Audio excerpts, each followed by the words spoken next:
ایک دوسرا گروہ قائم ہوا، وہ تھا کنزرویٹو مسلمز کا۔ انہوں نے کہا کہ اسلام کے جو آئیڈیالوجی کو ہم نے بچانا، یہی بیسک مقصد ہے، ہمیں کوئی ترقی وغیرہ سے لینا دینا۔ جو ماڈرنزم ویسٹرنزم اسلام کی بیسک آئیڈیالوجی کے اگینسٹ ہے اور ایک اس کے لیے بہت بڑا خطرہ ہے، اس لیے وہ کنزرویٹو کے ساتھ چمٹ گئے۔ کنزرویٹو آئیڈیالوجی کے اوپر اسٹیگنیشن کیا لے کہ جمود آ گیا، ان میں ٹھہراؤ آ گیا۔ اور جو لبرلز تھے انہوں نے کہا کہ نہیں، ہم ماڈرنزم کی طرف جائیں گے، اسلام ہمیں ماڈرنزم کی اجازت دیتا ہے۔ تو اسی دوران علامہ اقبال نے ایک نئی آئیڈیالوجی پیش کی۔ انہوں نے کہا کہ یہ دونوں جو نظریہ تھا، دونوں ہی ٹھیک نہیں۔ انہوں نے کہا کہ جو لبرلز کی آئیڈیالوجی اس لیے ٹھیک نہیں ہے کہ انہوں نے ویسٹرن کلچر کو بیسیکلی ماڈرنزم سمجھ لیا ہے، تو اس لیے وہ غلط ہیں۔ اور یہ جو کنزرویٹو مسلم اسکالرز ہیں، یہ اس لیے صحیح نہیں ہے کہ انہوں نے سمجھ لیا کہ ہم کنزرویٹو رہیں گے تو اسلام ترقی کرے گا۔ اسلام نہیں، ایسا نہیں۔ انہوں نے کہا کہ دونوں کے مڈل وے ایک اور راستہ ہے، وہ ہے اجتہاد کا استعمال، کہ اگر مسلمان ایک لیجسلیٹو اسمبلی میں اجتہاد کا استعمال کریں تو مسلمان ترقی کر سکتے ہیں۔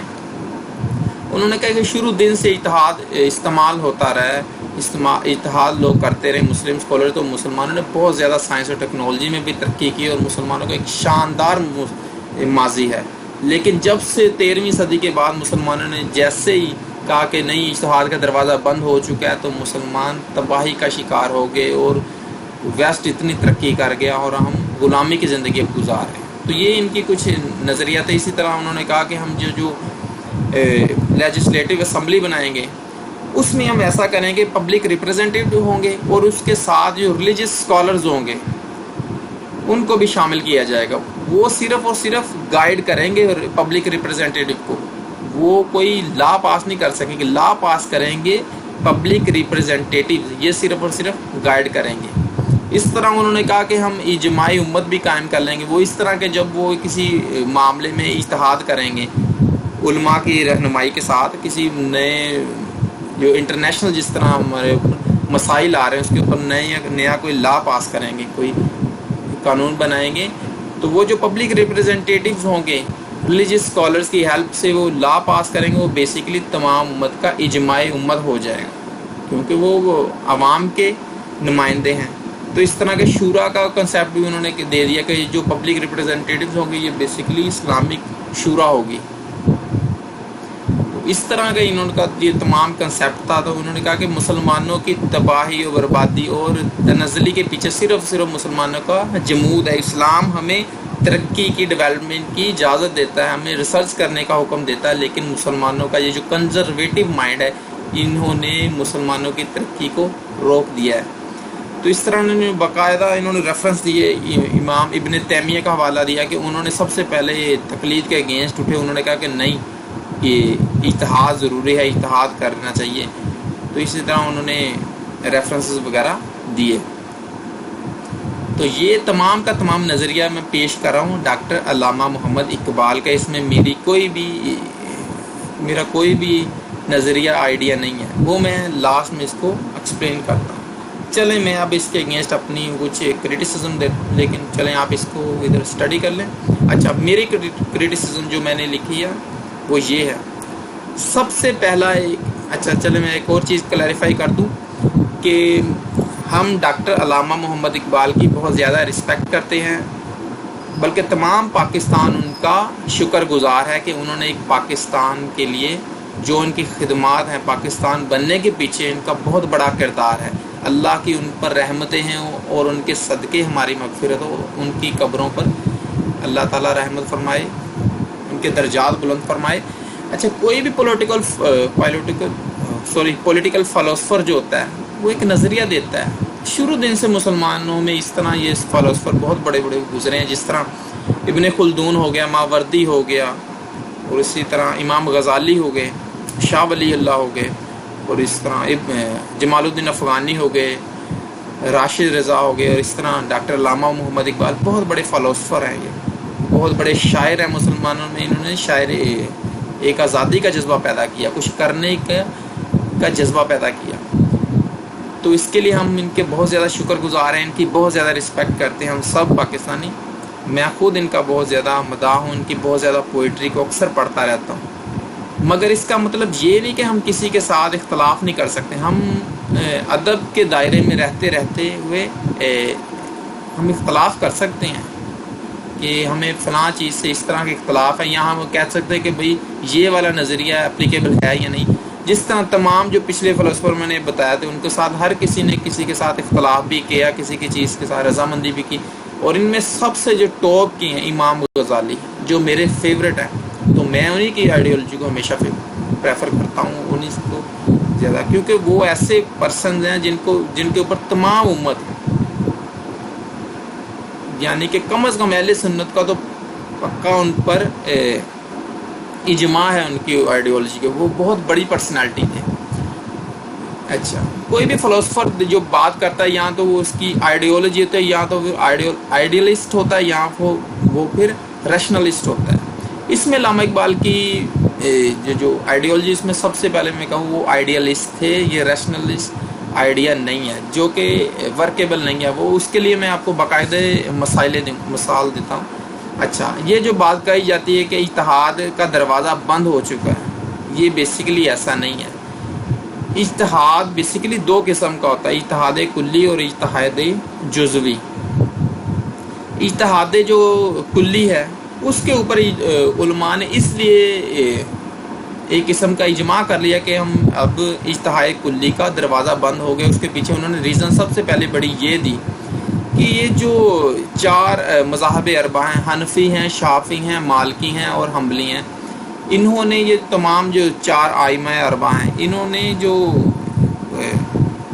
ضروریات دین جو ہیں، ارکان دین، جس کا نماز، روزہ، زکوٰۃ، حج، اس طرح کے طلاق، نکاح، یہ تمام مسائل انہوں نے بالکل ان کو سولو کر دیا، ہر پوائنٹ آف ویو سے ان کو سولو۔ اس میں کسی قسم کی گنجائش ہی نہیں بچی کہ اب اس کو مزید ہم ڈسکس کریں یا اس میں مزید اجتہاد کریں۔ تو اس طرح یہ ایک صدی میں تمام علماء کا اس چیز پر اجتہاد، بلکہ اجماع ہو گیا کہ مزید اجتہاد کلی کی گنجائش نہیں رہی۔ اگر کوئی کرے گا تو اس کی وجہ سے امت میں بہت زیادہ فتنہ و فساد برپا ہوگا۔ تو جس کی آپ واضح مثال دیکھ سکتے ہیں امام ابن تیمیہ۔ میرا ان کے ساتھ اختلاف ہے، مگر میں ادب کے دائرے کے اندر رہتے ہوئے ایز اے اسٹوڈنٹ میں تھوڑی ڈسکس کروں گا۔ ابن تیمیہ یہ وہ واحد پرسن ہے جنہوں نے تمام پچھلی امت کے ساتھ اختلاف کیا تھا، ٹھیک ہوگی، تو ہم بھی اس کے ساتھ اختلاف کر سکتے ہیں، اس میں کوئی ایسی بات نہیں۔ ابن تیمیہ وہ واحد شخصیت ہے جنہوں نے اہل سنت کی جو اجماعی عقائد تھے ان کے ساتھ اختلاف کیا تھا۔ اور ابن عبد الوہاب جو تھا یہ بھی بیسیکلی انہی کے فالوور تھے، انہی کو انہوں نے ایکسٹینڈ کیا تھا۔ جب انہوں نے یہ والا نظریہ، سب سے پہلے امت میں جو توسل وغیرہ والا نظریہ تھا، شروع سے اہل سنت میں تھا، مگر انہوں نے اس کے اگینسٹ کیا اور تقلید کو انہوں نے کے اگینسٹ کیا۔ اور ابن عبد الوہاب وہ پرسن ان میں کچھ زیادہ ہی شدت آ گئی تھی۔ جب آپ جانتے خلافت عثمانیہ ہے کہ ٹوٹنے کے پیچھے ایک وجہ یہ بھی بنی، جب عرب میں عرب نیشنلزم کا نعرہ لگا، بیسیکلی ان کے پیچھے ابن عبد الوہاب کا مذہب بھی تھا، جسے ہم وہابی مذہب کہتے ہیں، وہ انہی کے نیم کی وجہ سے، ابن عبد الوہاب کی وجہ سے انہوں نے تقلید کی۔ اچھا، ان کی تقلید کیا تھی؟ ان کی تقلید میں ایسا ہوا کہ انہوں نے تمام اپنے علاوہ تمام مسلمانوں کو انہوں نے کہا کہ یہ کافر ہو چکے ہیں۔ وہ کیوں ہو گئے؟ انہوں نے کہا تقلید شرک ہے۔ اب میرے جیسا بندہ جس کو تمام اتنے بیسک مسائل ہیں، قرآن پاک کا نہیں پتہ، نہ گرامر آتی ہے، نہ حدیث کا پتہ، نہ اجماع کا پتہ، نہ تمام جو قوانین، جو مسائل جو نکال دیں قرآن حدیث سے، مجھے نہیں ان کے آئیڈیا، تو میں کیا کروں گا؟ میں ایسا کروں گا امام ابو حنیفہ، امام شافعی، امام مالکی، امام ان میں سے کسی کو فالو کروں گا اپنی، پہلے مجھے پتہ ہے کہ یار تمام امت اس کے اوپر متفق ہے، یا اگر نہیں تو یہاں تو میں علم سیکھوں، اگر نہیں سیکھتا تو مجھے کسی نہ کسی کو فالو کرنا ہی پڑے گا۔ جس طرح ہمیں ایک ٹیچر کی ضرورت ہے، جس طرح ایک امام سے کچھ نہ کچھ ہم سیکھتے ہیں اس کی ریسرچ سے، ٹھیک ہو گیا۔ تو انہوں نے کہا کہ تقلید شرک ہے، ٹھیک ہو گیا۔ تو جناب انہوں نے تمام امت کو مشرک قرار دے دیا، جس کی وجہ سے آپ آج کا اکثر کہا جاتا ہے کہ امام حرم وغیرہ میں جو ادھر کے ائمہ تھے ان کو بڑی بے دردی سے ادھر ہی شہید کیا گیا۔ اہل سنت کی تقریباً موسٹ جو مساجد تھیں ان کو ڈیمولش کیا گیا، ان کو مسمار کر دیا گیا۔ اور انہوں نے انہی جناب نے فتویٰ دیا تھا کہ انہوں کی یعنی ان کے عقائد کے علاوہ جن کا انہوں نے کہ ان کی عورتیں، ان کا مال، ان کی عزتیں ہمارے اوپر حلال ہیں. تو انہوں نے وہ خون خرابہ کیا جو کسی نے نہیں کیا. انہوں نے جنت البقیع جو تھی پیارے آقا صلی اللہ علیہ وسلم کے اصحاب و اہل بیت کی جو قبور تھی، پیارے آقا صلی اللہ علیہ وسلم نے فرمایا تھا کہ کسی قبر کے اوپر مت چلو کہ اسے تکلیف ہوتی ہے. تو پیارے آقا صلی اللہ علیہ وسلم کی جو لاڈلی شہزادی تھی وہاں پر بلڈوزر چلائے گئے. ٹھیک ہو گیا. جب آپ دیکھیں نا علامہ اقبال کا یہ جو نظریہ ہے کہ لیجسلیٹو اسمبلی بنائی جائے، اس میں علماء سے رہنمائی لی جائے، تو یہی کام انہوں نے کیا. ادھر گورنمنٹ جو ہے وہ کیا کرتی ہے، وہ اپنی مرضی کے فتوے لیتی ہے علماء سے. وہاں سے انہوں نے ایک حدیث کا ایک مفہوم اپنی طرف سے من گڑت نکالا. جب پیارے آقا صلی اللہ علیہ وسلم نے حضرت علی کو فرمایا تھا کہ جو مشرکین کی جو قبور تھی وہاں پر جو تصویریں وغیرہ بنی تھی اس کو مسمار کرنا تھا، انہوں نے اسی حدیث کو فٹ کر دیا صحابہ رسول اہل بیت کی قبور پر، انہوں پر بلڈوزر چلا دیے. اور اس کے علاوہ انہوں نے آج بھی آپ ان کے فتاوا جات پڑھیں، آپ ادھر جائیں، اگر پیارے آقا صلی اللہ علیہ وسلم کے روزے کے اوپر کوئی بندہ جا کر درود سلام بھی پڑھ دے تو اس کو مشرک کہتے ہیں. مشرک پتہ ہے آپ کس کو کہتے ہیں؟ ایسا بندہ جو اللہ تعالیٰ کی ذات کے ساتھ کسی کو شریک ٹھہرائے. اب اگر آپ کہیں گے نہیں یہ ٹھیک ہے، یہ میرا کنسرن نہیں ہے، میں بیسیکلی یہ بتا رہا ہوں، یہ جو اجتہاد کلی جو اس بندے نے کیا تھا اس کی وجہ سے امت آج تک یہ بھگت رہی ہے. آپ دیکھ رہے ہیں سعودی عرب ہو گیا، دبئی وغیرہ. اب یہ جو امت کے جو بیسیکلی جنہوں نے لیڈ کرنا تھا، کوئی بھی جب بنتا تھا، عباسی خلافت تھی، امیہ تھی، یا خلافت راشدہ تھی، یا عثمانی، صحیح ہوں یا غلط تھوڑا بہت، مگر امت کو لیڈ یہیں سے کیا جاتا تھا. یہاں سے جو فتویٰ جاتا ہے، یہاں سے جو بات، اس کو تمام امت ایکسیپٹ کرتی ہے. مگر آج امت کا ان پر اعتماد ختم ہو چکا ہے. بیسیکلی اسی وجہ سے علماء کا ایک دور اندیشی کہہ لیں اس کو، کہ انہوں نے کہا تھا اجتہاد کلی بالکل مت. اور اس کے علاوہ آپ باتیں ہم اجتہاد جزوی تو ہمیشہ سے جاری ہے اور آج بھی ہو رہا ہے. یہ جو اسلامی بینکنگ سسٹم ہو گیا یا کوئی بھی نئے مسائل ہو گئے، یہ تمام اجتہاد جزوی کے ذریعے ہی ہو رہے ہیں. آج بھی کوئی نیا مسئلہ ہو تو علماء اپنی طرف سے جو رائے دیتے ہیں اسے کہتے ہیں اجتہاد کرتے ہیں وہ بیسیکلی. ٹھیک ہو گیا. اس لیے اگر کوئی بندہ اپنی مس انڈرسٹینڈنگ کسی کو ہو جائے تو وہ ہو جائے. باقی اس کے اوپر باقاعدہ آپ یوٹیوب پر میں آپ کو ریفرنس دے سکتا ہوں. ایک دعوت اسلامی کے ہیں کوئی مفتی صاحب، مفتی قاسم، آپ لکھیں مفتی قاسم اور ساتھ میں اتحاد لکھیں، نہیں سوری دعوت اسلامی لکھ دیں یا اتحاد لکھیں، وہ ان کی بہت اچھا تبصرہ ہے. ٹھیک ہو. تو اگر آپ یہ جو علامہ اقبال کے نظریے کے مطابق اگر آپ کہتے ہیں لیجسلیٹو کے انڈر آ جائیں علماء ریلیجس اسکالرس، تو آپ اس کی مثال سعودی عرب میں دیکھ سکتے ہیں، وہ کس طرح اپنی مرضی کا کوئی بھی فتویٰ لے سکتے ہیں. تو یہ بیسیکلی آپ اس کو اتحاد نہیں کہہ سکتے. مجتہد کے لیے جو شرائط کوالیفیکیشن وہ کیا ہوگی ہر بندے کے پاس، وہ چند لوگوں کے پاس ہوتی ہے، بہت مشکل سے ملے گی. میں اتحاد جزوی کی بات کر رہا ہوں. اتحاد کلی کے لیے تو تقریباً ناممکن ہے کہ وہ آپ کو اسپیسیفک پرسن مل جائے، اتنا بڑا پرسن. ٹھیک ہو گیا. جس کو لوگ رسپیکٹ کرتے ہیں. ٹھیک ہو گیا. سب سے پہلی بات ہے آج اگر آپ یہ جو مفتی قوی ٹائپ کے پرسنز کو اگر گورنمنٹ کہتے ہیں نہیں ہم اس کو اندر رکھ لیتے ہیں، علماء سو ٹائپ کے جو پرسنز ہوں، اس کے اوپر لوگوں کا اتفاق ہی نہ ہو، تو یہ چیز تو اس طرح تو نہیں آپ اس کو اتحاد کہہ سکتے ہیں. مفتی قوی جیسا جو بدنام زمانہ پرسنز ہیں، یہ اس طرح اور بھی کئی لوگ ہیں جن کے اوپر لوگوں کی اتفاق. اس کے علاوہ پاکستان میں آپ جانتے ہیں فرقہ واریت بھی ہے. اگر آپ چاہتے ہیں بریلوی دیوبندیوں میں کوئی ان کے پرسنز ہیں، جس طرح مفتی منیب ہو گئے بریلویوں میں، اور دیوبندیوں میں ہیں مفتی تقی عثمانی، اگر ان پرسنز کو آپ چاہتے ہیں کہ لے کر تو آپ کبھی بھی ان کی رائے پر عمل نہیں کر سکتے. ٹھیک ہو گیا. تو یہ چیزیں بالکل ایک آئیڈیل تھیوری ہے، یہ پریکٹس نہیں اس کے اوپر کی جا سکتی.